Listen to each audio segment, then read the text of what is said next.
आप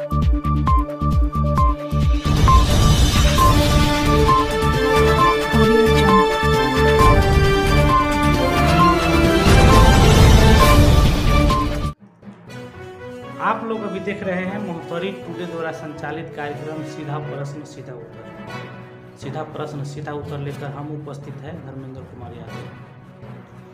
विकास निर्माण के काम शमसी गांव पालिका में कितना चल रहा है जनता देख रहा है। 20 वर्ष के बाद जब जनता ने अपना वोट डाला, उस समय जनता को ये अनुभव हुआ कि अब हमारे गांव में विकास निर्माण ज़्यादा ही होगा। इसी समसामयिक विषय पर चर्चा करने के लिए शमसी गांव पालिका वार्ड नंबर 3 बैरगिया के मोहम्मद असलम शेख से आज हम लोग सीधा संपर्क किए हैं सीधा प्रश्न सीधा उत्तर में। आपको स्वागत है मोहम्मद असलम जी, सीधा प्रश्न सीधा उत्तर में।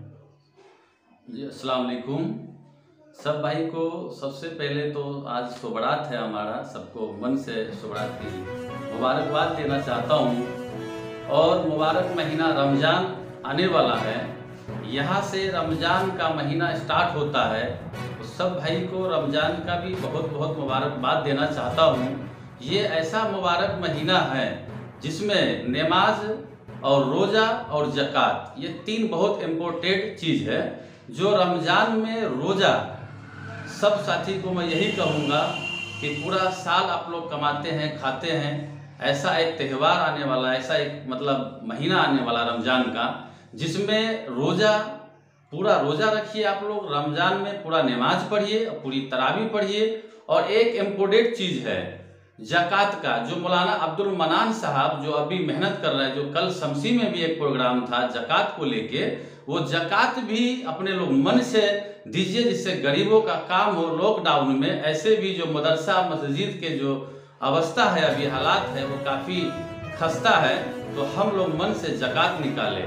और हिंदू भाई का जो एक त्यौहार अभी होली है, कल आने वाला होली है, जो अभी आज अपने काठमांडू में मनाया जा रहा है और कल हम लोग मनाएंगे यहाँ मधेश में। होली का बहुत बहुत मुबारकबाद देना चाहता हूँ। ये त्यौहार एक ऐसा त्यौहार है होली का, जो रंग बिरंग का जो रंग है ना, इसका एक ही मकसद है सबको आपस में दिल को जोड़ना। एक ऐसा मतलब होली त्यौहार है। सब भाई को होली की बहुत मन से मुबारकबाद देना चाहता हूँ। होली एक ऐसा त्यौहार है, इसको भाईचारा के साथ में हम सबसे एक आग्रह करते हैं और बढ़िया से अपील करते हैं, होली को एक ऐसा मनाइए कि इससे आपस में लोगों का दिल मिले और आपस में मोहब्बत बढ़े। मोहम्मद असलम शेख जी, आप कोरोना के समय में बहुत सारे सामाजिक काम किए हैं, आर्थिक सहयोग भी किए, विपन्न परिवार लगाए गरीब को जी। ऐसा क्यों करना चाहते हैं? सामाजिक काम ही आप क्यों पसंद किए? सामाजिक काम जो है शुरू से, जब हम 15 साल का उम्र था, जब से अल्लाह ने हमें अकल दिया, हमारे खून में एक ऐसा चीज है कि जब तक हम समाज के लिए काम नहीं करते हैं, हमको मतलब सुकून नहीं मिलता है। शुरू से ही हमारा यही मकसद था कि समाज, हम क्यों गरीब परिवार के, हम खुद ही एक बेटा है, तो गरीब का दर्द हमको पता है और गरीब के लिए हम जीना और मरना चाहते हैं। आज सामाजिक काम किए हैं, सामाजिक काम के जरिए अब राजनीति में भी जाना चाहते हैं क्या? राजनीतिक में हम 1 साल से हम आ चुके हैं राजनीतिक में। राजनीतिक में तो हम 15 साल से हैं, लमसम 2062 में राजनीतिक में हम आए हैं। और उस टाइम से अभी सक्रिय नहीं थे, लेकिन राजनीतिक हम बहुत किए हुए हैं और अब 1 साल से सक्रिय हैं। अभी लॉकडाउन में आप भी एक न्यूज मेरा चलाए थे रविंदर जी, उसमें हम लोग दिल्ली में थे, लॉकडाउन में फंसे हुए थे, लेकिन हमारे समाज का इतना हमको तकलीफ हुआ। हमारे मेयर साहब उस टाइम में समाज के लिए कुछ भी नहीं किए, जनता के लिए कुछ भी नहीं किए। हमको फोन किया परसा नेपाल से कि भाई इस तरह का हालात है। हम लोगों ने वहां से 1 से 2 घंटा के अंदर में, जो उस टाइम में रमजान का महीना था, हमको पूरा याद है, और हमारे जो भाई है वो रोजा में काफी परेशानी से रोजा रखते थे, और न हमारे मेयर साहब न यहाँ के कुछ कैंडिडेट जो उनका साथ नहीं दिए। तो हमको फोन किया और हम उसी टाइम चाना हो, मुरही हो, चूड़ा हो और फल फ्रूट जितने भी होते हैं रमजान का, हमने सब क्वारंटीन में, शमसी हो, बैरगिया हो, परसा हो, सबको मालूम है। हमने जहां तलक हुआ, हमसे जितना बना, हमने सबका, जनता का साथ दिया। नेपाल में बहुत सारे पार्टी है, कौन सा पार्टी आपको बहुत अच्छा लगता है? कौन से पार्टी से आप राजनीति करना चाहते हैं? हम नेपाल कम्युनिस्ट माओवादी केंद्रीय में जब हमारे रजी हैदर भाई जब से इस पार्टी में आए, इस पार्टी से हम जुड़े, इनकी विचारधारा को पढ़े और समझे, तो इन पार्टी का विचारधारा हमारे विचारधारा से मिला, तो हमको ये पार्टी हमको बहुत अच्छा लगा। हमारे प्रचंड जी का जो सोच है, सबका मान सबका सम्मान, न कोई गरीब रहे न कोई अमीर रहे, और हम लोगों को खास तौर पे मुस्लिम समुदाय को ये संविधान में मुस्लिम का अधिकार जो दिया, वो नेपाल कम्युनिस्ट माओवादी केंद्रीय है, जो हम लोगों को मान सम्मान दिया। इसलिए हमको मन किया कि हम इसी पार्टी में रहे। और जब से रजी हैदर भाई इस पार्टी में आए, जब से इस पार्टी पे मेरा इतना लगानी है, जो पूरी जनता को पूछ सकते हैं कि इस पार्टी में मेरा कितना लगानी है। अगर जनता आपको चाह रहा है, शमसी गांव पलका के जनता आपको चाह रहे हैं, आप राजनीति में जाना चाहते हैं, जी। कौन पद आपको बहुत अच्छा लगता है? कौन से पद पर आप चुनाव लड़ना चाहते हैं? पद तो शुरू से ही हमारा एक यही था कि एक मेयर जो है, अध्यक्ष का जो पद है, वो पद हमको शुरू से ही पसंद है, क्योंकि शमसी गांव पालिका एक ऐसा गांव पालिका है जो बॉर्डर से लगा हुआ है। यहाँ पे ईमानदार व्यक्ति की बहुत जरूरत है, क्योंकि जब तक ईमानदार व्यक्ति यहाँ पे नहीं रहेंगे, अभी देख रहे हमारे मेयर साहब, अभी हम लोगों ने बहुत मेहनत किया मेयर साहब को जिताने में। पूरी शमसी गांव पालिका को, जनता को मालूम है कि हम लोगों ने दिन रात इतना मेहनत किए उनको जिताने में, और वो जीते भी अल्हम्दुलिल्लाह। लेकिन आज जनता इनसे खुश नहीं है, और आने वाला समय में जो है मेयर के लिए हम नेपाल कम्युनिस्ट माओवादी केंद्रीय के टिकट के भी दावादार है। अगर पार्टी हमको टिकट देती है तो हम चुनाव लड़ेंगे और हमारी पार्टी जीतेगी, हमको पूरा विश्वास है। कुछ लोग आज हमारे जो मेयर साहब हमारे पार्टी के हैं, शेख फारूक जी, उनको विकास करने नहीं देना चाह रहा है, जानबूझ के उनको उलझा के रखे हुए हैं। कुछ एमएलए के साथी है हमारे मित्र, वो उनको लोभित करके उनको उलझा के रखे हुए हैं कि विकास ना हो, जनता में इनका गलत असर जाए, जनता इनसे कटे। हमारे कुछ नेपाली कांग्रेस के साथी है जो उस मेयर को भी ऐसा ऐसा ख्वाब दिखा दिए हुए हैं कि उसमें वो मेयर साहब हमारे अंधा हो गए हुए हैं। जो जनता नहीं दिख रहा आजकल, उसको सिर्फ टिकट दिख रहा। भाई टिकट तो तभी मिलेगा जब जनता आपसे खुश रहेगा, तभी तो टिकट मिलेगा ना। विकास तो होता ही नहीं है, और टिकट के लालच में अभी से आ गए हुए हैं, और हमारे पार्टी के इज्जत को बदनाम कर रहा है, हमारे पार्टी के साथ खिलवाड़ कर रहा है। पार्टी का भी नजर है हमारे मेयर साहब पे, और पार्टी को बदनाम करने का काम कर रहा है मेयर साहब। विकास नहीं कर रहे हैं, कुछ इशारे एमएलए के ग्रुप में चल रहा है, कुछ कांग्रेसी के ग्रुप में चल रहा है, बात पर उससे विकास नहीं हो पा रहा है। जनता ये चीज समझ चुका है कि इसकी प्लानिंग क्या है उस पार्टी की। चलिए असलम जी, आपको महोत्तरी टूडे के द्वारा अग्रिम बधाई है कि आप मेयर पद पर लड़े और चुनाव जीते। धन्यवाद। आप शमसी गांव पलका को शमसी गांव पलका के जनता आपको वोट क्यों दे? कैसा कैसा सपना लेकर आप जनता के पास जाएंगे? जनता के पास जो हम 1 साल से एकदम जुड़े हैं, उनके करीब गए हैं जनता के। जनता खुद हमको बोले कि आप राजनीतिक में आइए और मेयर के सीट पे लड़िए आप, तो जनता हमको कहा है, तब हम चुनाव में आए हैं। और जनता का विश्वास है महेंद्र जी, धर्मेंद्र जी, जनता का सबसे पहले हम पे विश्वास है, क्योंकि हम आज तक जब से 15 साल की राजनीति किए हैं, आज तक समाज के कोई भी जिम्मेवारी वाला काम अगर हमको मिला होगा तो 100% बल्कि 101% ईमानदारी पूर्वक हम काम किए।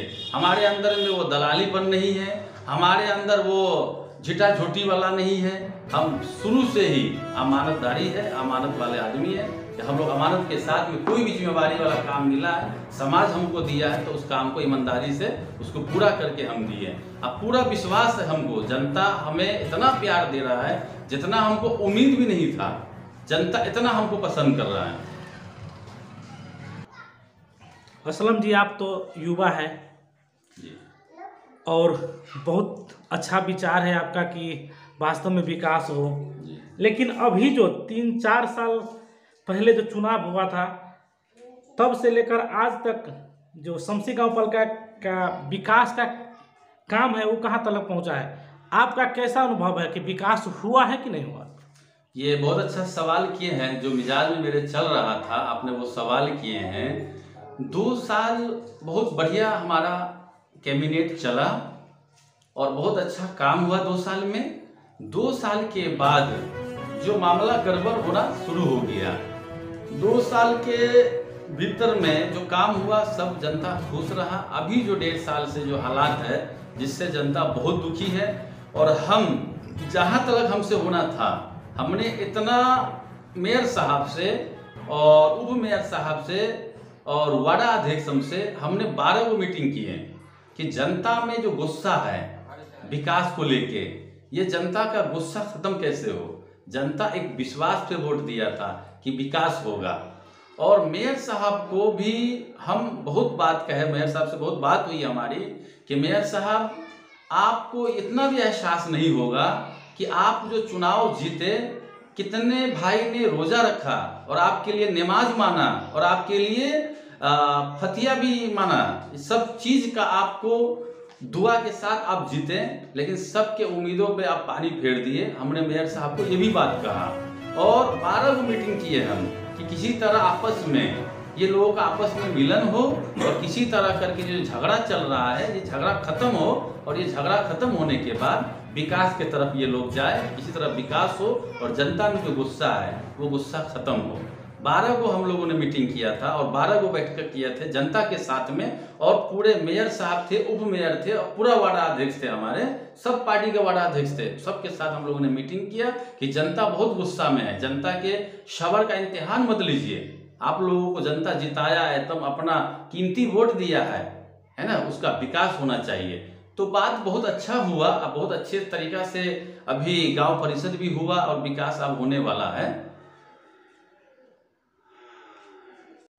असलम जी, आप इस सामाजिक काम में आप क्या क्या किए हैं? समाज को कैसा कैसा आप सेवा दिए हैं? सामाजिक काम को लेके रविंदर जी, हमने जितनी हमारी उम्र है, हमने उम्र से कहीं हद तलक हमने काम किया जनता के लिए और समाज के लिए। हमने आज तलक 25 शादी जो अपने निजी रकम से हम लोग आज तक किए होंगे शमसी गांव पालिका में, किसी से भी पता कर सकते हैं। कोई भी आदमी आज तलक मेरे यहाँ, हमारा व्यापार भी अल्हम्दुलिल्लाह बहुत अच्छा है और लोगों से हम जुड़े हुए हैं। आज तलक कोई भी काम मेरे पास आया होगा, कोई भी अपना दुख लेके आया होगा तो हम उसमें पीछे नहीं हटे होंगे और हम उसका ईमानदारी से उसका साथ दिए। शुरू से ही हमारा यही सोच था कि अल्लाह ने हमें दिया है तो हम पे भी किसी का हक है, हमने हक अदा करने की कोशिश किए हैं। और आप जनता से ही पूछ लीजिएगा कि हमने निजी पैसा से हमने कितने लोगों का शादी ब्याह किए और क्या क्या चीज किए कि हम अगर जोड़ना चाहेंगे तो 3 दिन तक जोड़ाते रहेंगे, वो पूरा नहीं हो पाएगा। एक सवाल है कि शमसी गांव पालिका में विकास हुआ है कि विनाश हुआ है? जब से ये मेयर हमारे फिर शेख फारूक जीते हैं, जनता का सवाल है विकास हुआ है कि विनाश हुआ है? देखिए, विकास तो 2 साल तो विकास हुआ है और ये 1.5 साल जो गया है 1 साल, इसमें तो विनाश ही कहिए, क्योंकि जनता ने एकदम से निगलेक्ट कर दिया फारूक साहब को कि हमने किसको जिता दिया है। आज भी मेयर साहब से मैं एक अपील करना चाहता हूं कि मेयर साहब अभी भी कुछ नहीं बिगड़ा है, जनता के बीच में रहना चाहते हैं तो जनता के दुख को सुख को समझिए, तभी आपको वो इज्जत देगा, मान सम्मान देगा, अतः नहीं देगा आपको। अंत में आप शमसी गांव पालिका के जनता से क्या कहना चाहते हैं, क्या अपील करना चाहते हैं? शमसी गांव पालिका के जनता को मैं यही मन से कहना चाहता हूं कि ऐसे लोगों को आप चुनाव में लाइए और मेयर का जो पद है ना, ये बहुत बड़ा पद है, इसको आप सीरियस लीजिए। और कुछ लोग हमें कहते हैं कि राजनीतिक ज्ञान नहीं है और पढ़ा लिखा व्यक्ति नहीं है, तो उन साथी से और जनता से मैं यही कहना चाहूँगा कि आप उतना पढ़ा लिखा लोगों को मत ला दीजिए सीट पे कि जो अभी का जो हालात है, जो पढ़ा लिखा, जो फारूक साहब कम पढ़े व्यक्ति है, पढ़े लिखे व्यक्ति कम है, उसका जो इस्तेमाल किया है वो ज़्यादा पढ़ा लिखा व्यक्ति ने इसको इस्तेमाल किया है। तो इतना आप जरूर समझ लीजिए कि उस आदमी को लाइए आप सीट पे, मेयर के दावेदार सीट पे लाइए, उस आदमी को लाइए कि जो 2 करोड़ रुपया का 2 करोड़ 10 रुपया कैसे बना के देगा, वैसे आदमी को आप लाइए सीट पे। ऐसे आदमी को नहीं लाइए कि 2 करोड़ रुपया का 2000 रुपया अपनी चतुराई से, अपने पढ़ाई के ज्ञान से 2000 रुपया कैसे कर दे, वैसे लोगों को नहीं लाइए। कुछ लोगों को अपने पढ़ाई पे बहुत घमंड है, तो उस पढ़ाई से आज तक समाज को कितना फायदा हुआ है आप लोग सर्च कर सकते हैं, क्योंकि जनता आज के डेट में इतना आगे पहुंच चुका है कि जनता के आंख में कोई धूल झोंक ही नहीं सकता है। हम कम पढ़े लिखे व्यक्ति हैं, इतने पढ़े लिखे हम जरूर है कि जनता का जहाँ पे जितना अधिकार है वो हम देना चाहते हैं, जितना मान सम्मान है हम उसको जरूर देना चाहते हैं। और जनता का ईमानदारी पूर्वक जो भी आप हमको जिम्मेवारी देंगे, अमानतदारी हमको देंगे, वो अमानतदारी हम आपके सामने कैसे ला के देंगे ये समय आने वाला बताएगा आप लोगों को। तो लोगों के बहकावे में आप लोग ना आके हमको आने वाला समय के जो नेपाल कम्युनिस्ट माओवादी केंद्रीय के जो उम्मीदवार है मेयर का, हमको बहुत मन से आप लोग साथ दीजिए। और आने वाला जो मेरा जो मकसद है वो आप आने वाला समय में हमको कामयाब कीजिए, और जो मकसद है हमारा हम पूरा करेंगे। वो आपको लगेगा कि हाँ, एक ऐसा व्यक्ति आया जो हमारी भावनाओं को समझा, हमारे मान सम्मान को देखा, वही आदमी हम हैं। चलिए असलम जी, बहुत बहुत धन्यवाद आपका, जो हमारे मोहतरी टीम को समय दिए, उसके लिए बहुत बहुत धन्यवाद। आपको भी बहुत बहुत शुक्रिया।